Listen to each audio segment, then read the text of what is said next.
गन्ना में जो तस्वीर सामने में आई है वो बहुत ही शर्मनाक है। और वो दास्तान जुर्म है नीतीश की, दास्तान जुर्म है राजद की, दास्तान जुर्म है कांग्रेस की। 13 करोड़ के बिहार में इस वक्त सरकारी नौकरियां 20,49,000 है। टैक्स का पैसा हमारा मेरा बच्चा नौकर नहीं बनेगा। को भीमराव अंबेडकर ने रिजर्वेशन दिलाया, गांधी के हरिजन जो थे, गांधी ने जिसको आगे उठाया, उसकी नौकरी 4,11,000 होती है।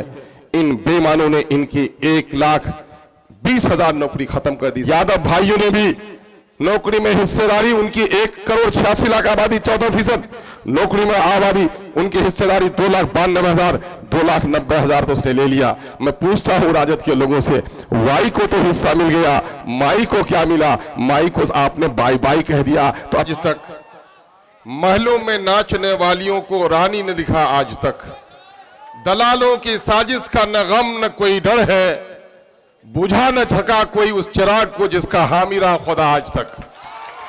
आज के इस इनकलाबी रहमत पारा की सरजमीन में शाहिद भाई की शमूलियत के मौके से इस जलसे में मौजूद हमारे बहुत ही कीमती असासा, कौम के बेबाक लीडर, कौमी सतह पर अपनी तवाना आवाज के लिए जाने और पहचाने जाने वाले मजलूमों की, मखबूरों की, शोषितों की, वंचितों की एक मजबूत आवाज जनाबे बैरिस्टर असदुद्दीन अवैसी साहब, मुअज़्ज़ज़ रुकने पार्लियामेंट हैदराबाद, वो कौमी सदर कुल हिंद मजलिस इत्तेहादुल मुस्लिमीन, दाइस पे तशरीफ फरमा, पार्टी के बेलौस खादिम, महबूब मिल्लत जनाबे इंजीनियर आफ्ताब अहमद साहब, नौजवानों का बेहतरीन कौमी तर्जुमान जनाबे आदिल साहब, पार्टी के मजबूत साथी जनाबे भाई इश्तियाक साहब, जनाबे भाई नूरुल इस्लाम साहब,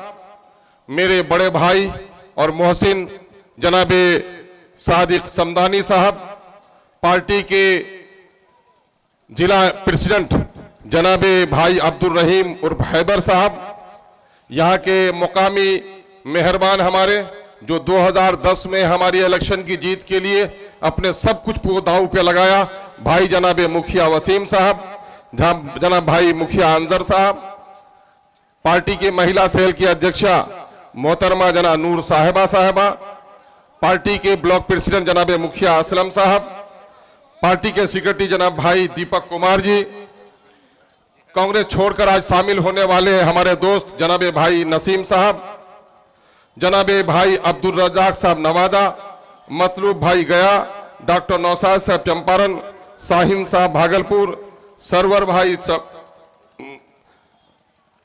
भाई सिवान और जनाबे रहमत भाई व राशिद भाई अररिया आज की निजामत कर रहे अजीजी मासूम साहब।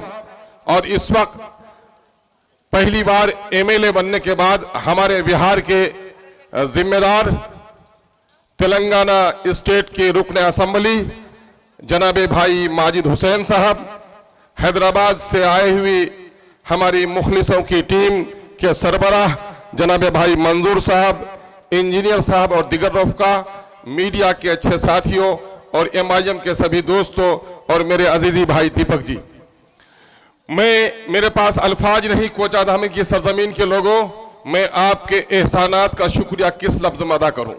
मैं हमेशा ये सोचता हूं, डरता हूं और घबराता हूं, न बड़े दौलतमंद का बेटा रहा, न मेरे बाजू में वो ताकत रही जालिमों की कि मुझसे कोई घबराया। मेरी खाकसारी कहिए, मेरी गरीबी कहिए, या सच्चाई कहिए, या सदाकत कहिए, जो खिदमत हमने की है उस पर हमको आपने जर्रे को आफताब बनाकर जिला परिषद के एमएलए से, जिला परिषद से लेकर एमएलए तक और एमपी के इलेक्शन में भी किशनगंज जिला में जीत हासिल करने में सबसे नुमाया रोल अगर अदा किया तो कोचाधामन की सरजमीन ने किया। अमोर बैसा से आए हुए हाफिज गनी साहब भी यहाँ पर मौजूद हैं, मुखिया इफ्तिखार साहब भी मौजूद हैं। तकलीफ न हो, इस सरजमीन ने मुझे पहचाना और आप लोगों ने मुझे गले लगाया, मैं आपका भी शुक्रिया अदा करता हूँ। मैं 2-3 बातें कहना चाहता हूं। आप जितने मुश्ताक हैं और जितने बेताब हैं अपने लीडर को सुनने के लिए, मेरी आंखें उन्हें देखने के लिए भी बेकरार रहती हैं और कान सुनने के लिए भी बेचैन रहता है, लेकिन कुछ दर्द की दास्तान है जो सुना देना लाजिमी समझता हूं।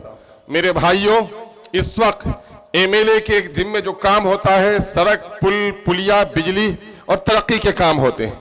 गवाही दे दो, ये सड़क जो सामने में चलती है, गाड़ियां दौड़ती हैं, इसको पीडब्ल्यूडी में जाने का मेरे जमाने में नोटिफिकेशन हुआ, मजबूतीकरण मेरे जमाने में हुआ। ये जो देख रहे हो सामने में बगलबारी का पुल टूटा था तो लोगों ने कहा था कि 6 महीने के अंदर न बना तो अख्तुल ईमान के असेंबली के लिए भी जाना मुश्किल होगा। अल्हम्दुलिल्लाह दूसरी जगहों के पुल टूटे थे, नटवापाड़ा में 3 साल तक नहीं बने थे, अख्तुल ईमान ने 3 महीने में इसका काम शुरू करा के आपको दिखा दिया था।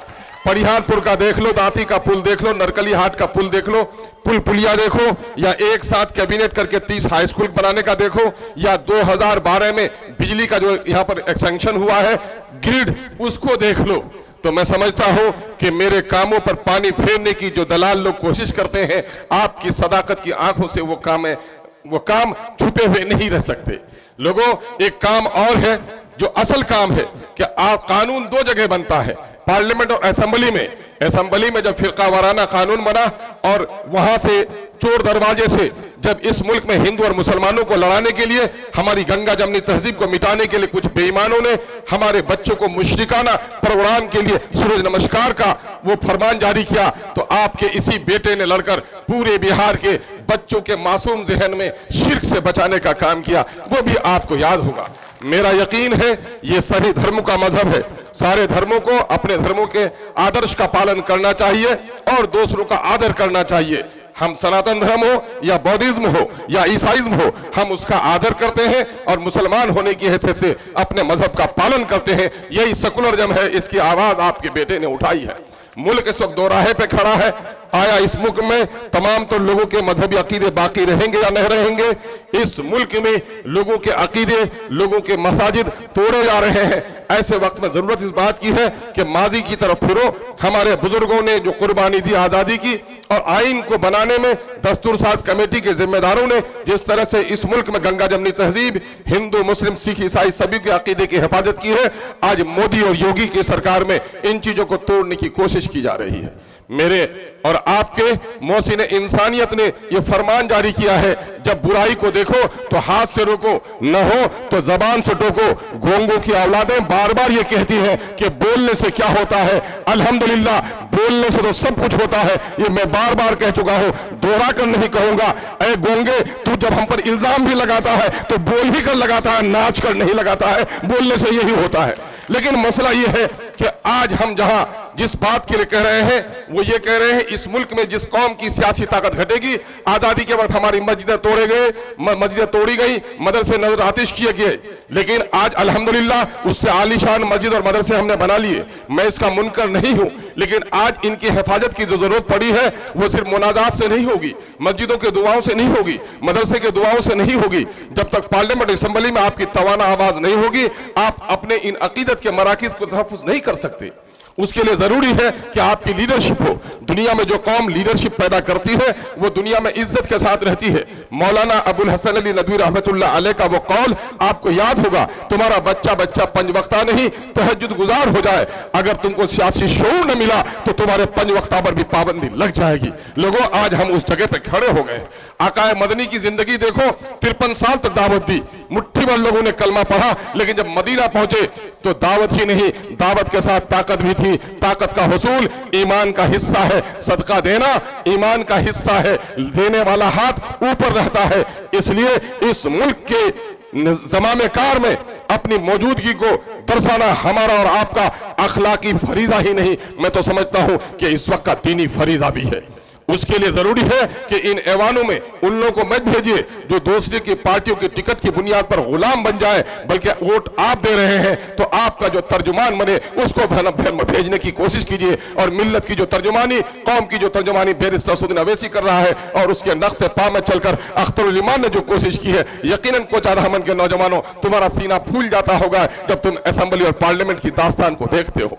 मैं चाहता हूं सिर्फ 2 लफ्ज जो मैं आपको कह दूं कि इस वक्त जो सबसे बड़ी दुश्मनी है, हमारे लोग काटे जा रहे हैं, मारे जा रहे हैं, पीटे जा रहे हैं, मुकदमा में फंसाए जा रहे हैं। अभी हमारे एक मजबूत साथी असलम साहब का खून हुआ, उससे पहले सीवान में आरिफ का खून हुआ, और इन जालिम ताकतों को कह देना चाहता हूं कि तुमने हमारे लोगों का खून किया है। खून शहीदा कभी राएगा न जाएगा, और यकीन है कि तुम्हारे नापाक तमन्नाओं का खून जरूर होगा।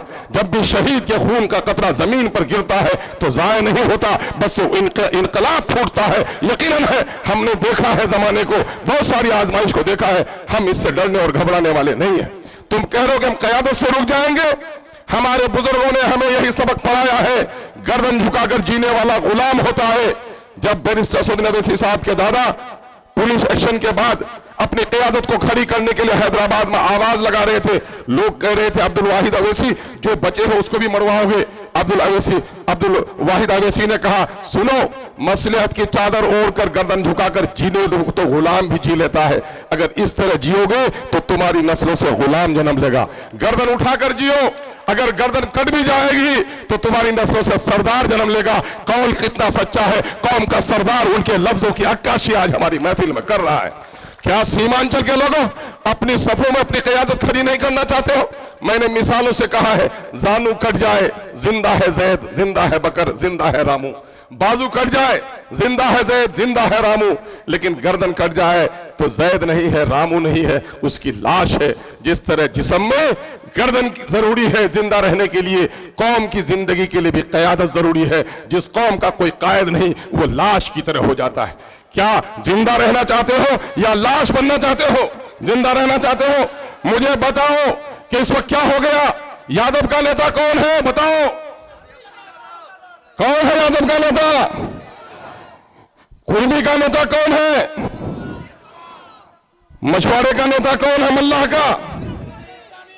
पासवान का नेता कौन है? उन दलालों के बच्चों को कह दो जो कहता है कि बीजेपी का वोट कटवा, बीजेपी को जिताने के लिए वोट कटवा है। उन दलालों के बच्चों को कहो कि बैरिस्टर असदुद्दीन अवैसी को मजलिस इत्तेहाद उसको कोने में रख दो। बताओ तुम्हारा नेता कौन है? यकीनन अगर बैरिस्टर असदुद्दीन अवैसी न हो तो फिर हमें कहने के लिए कोई भी नेता हमारे सफों में नहीं है। इसलिए हम सब कुछ की बाजी लगा सकते हैं, अपने गर्दन की बाजी नहीं लगा सकते। हम सब कुछ खो सकते हैं, भूखे रह सकते हैं, बदन पे कपड़े न हो बर्दाश्त कर सकते हैं, लेकिन अपनी क़यादत किसी जालिम के हवाले नहीं कर सकते। इसी तहरीक का नाम मजलिस इत्तेहादुल मुस्लिमीन है, इसी तहरीक का नाम बैरिस्टर असदुद्दीन अवैसी है, इसी तहरीक का नाम इस खादिम अख्तरुल ईमान है। मेरे भाइयों, वजारत की कुर्सियों लेने के लिए दलालों के बच्चे तड़प रहे हैं। दलालों के बच्चों को देख रहे हैं, दलालों को देख रहे हैं आप कि मछली जिस तरह पानी के बगैर तड़पती है, तड़प रही है।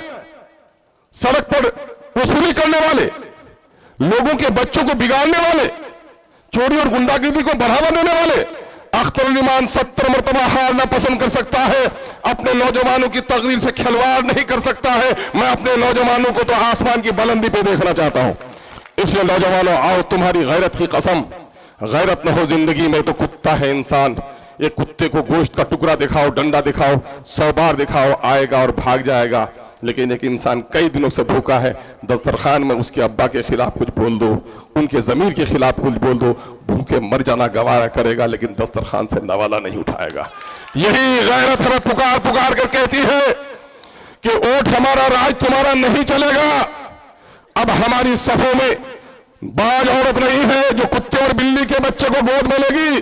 चौधरी के चांद से भी ज्यादा खूबसूरत क़यादत हमारे आगोश में है। अब उसके अलावा हमारी नजरें किसी की पेशानी को देखने के लिए गवारा नहीं करती हैं।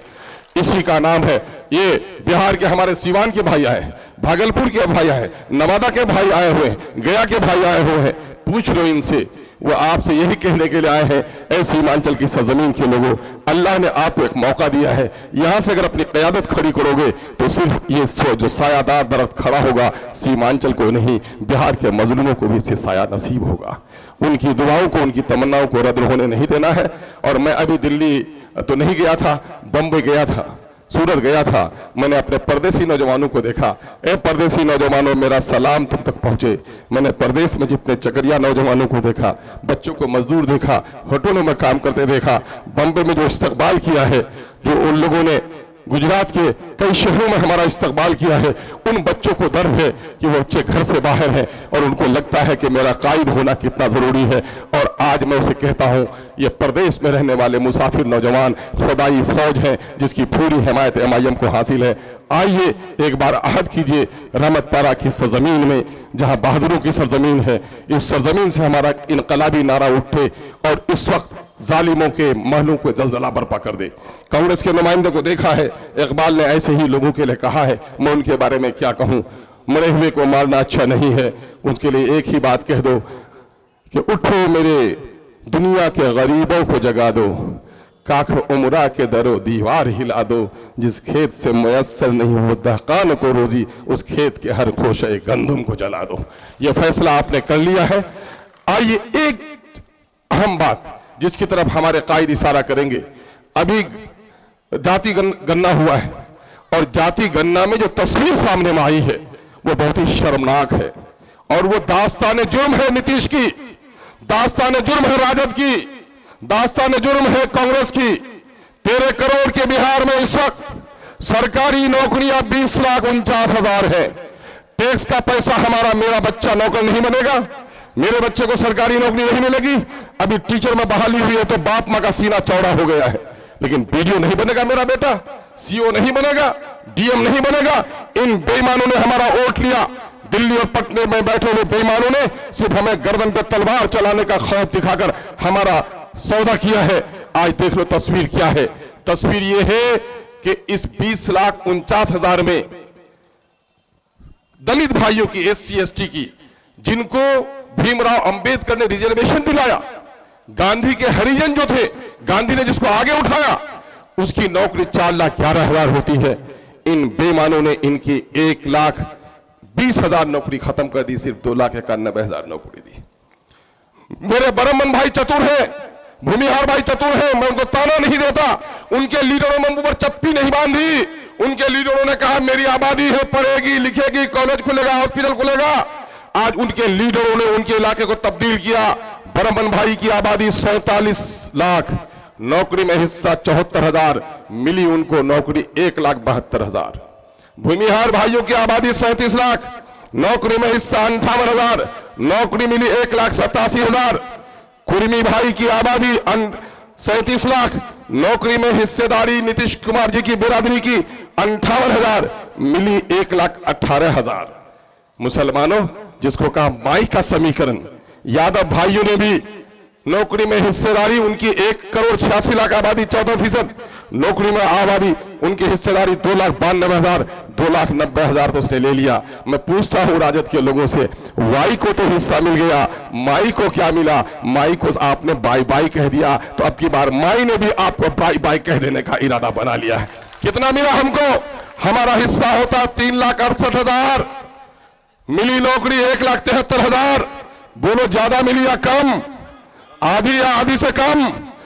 तो क्या उन लोगों से बदला लोगों की नहीं जिन्होंने हमारे 1,95,000 की नौकरी छीन ली? उनके हाथों से तख्त छीनोगी कि नहीं? उन जालिमों का पंजा मरोड़ोगी कि नहीं? अगर पंजा मरोड़ना चाहते हो तो तय कर लो सुरजापुरी भाइयों, तुम्हारी आबादी 24.5 लाख, नौकरी में हिस्सेदारी तुम्हारी 39,000, मिली नौकरी 15,000। कितनी नौकरी गई? 24,000। भाई नूर इस्लाम साहब, मेरे सिरसा भाइयों, आबादी 13 लाख, नौकरी में हिस्सेदारी 21,000, मिली कितनी? 5,500। कुलैया भाई आबादी कितनी? 12 लाख, नौकरी में हिस्सेदारी 18,000, मिली कितनी? 6,000। जिसने हमारे नस्लों के साथ नुकसान पहुंचाया है, नस्लों के साथ नाइंसाफी किया है, अगर उससे बदला लेना चाहते हो तो हम बंदूक उठाने नहीं कहेंगे, हम बैलोट चलाने नहीं कहेंगे। जमहूरियत में सबसे बड़ी ताकत है आपका वोट। आपका वोट जालिमों के खिलाफ, मजलूमों के हक में होना चाहिए। अख्तुल ईमान ने मौलाना के नाम पर कुर्बानी दी थी, 19 में कश्ती किनारे में डूबी है। इस वक्त अख्तुल ईमान फरियाद ही नहीं, आपके नस्लों की मुस्तकबल की फरियाद है। एक मरतबा कुल हिंद मजलिस इत्तेहादुल मुस्लिमीन को मौका दीजिए और उसके लिए अभी से फिजा बनाइए। दुश्मनी हमारे बहुत लोग करेंगे। 2015 में नीतीश कुमार जी ने पीके प्रशांत किशोर जी से कहा था कोई भी जीत कर आ जाए अख्तरुल ईमान नहीं आना चाहिए, लेकिन अख्तरुल ईमान की जीत को आप रोक नहीं सके। एक को रोकना चाहता, 5 के साथ पहुंचा। और आज जालिम ताकतों को कह देना चाहता हूं, मेरी तारीख शाहिद है कि फिरौन ने घर घर पर पहरा लगा दिया था कि कोई बच्चा जन्म ले तो उसे कत्ल कर दो, बच्ची हो तो जिंदा रहने दो, लेकिन मूसा की पैदाइश और परवरिश को कोई नहीं रोक सका। अगर ऊपर वाले ने अख्तरुल ईमान के बारे में फैसला कर दिया है, तुम लटक जाओगे, लेकिन सीमांचल के मजलूमों की आवाज पार्लियामेंट में जरूर पहुंचेगी। फानूस बनकर जिसकी हिफाजत हवा करे, वो शम्मा क्या बुझे जी रोशन खुदा करे। अस्सलाम वालेकुम, आदाब।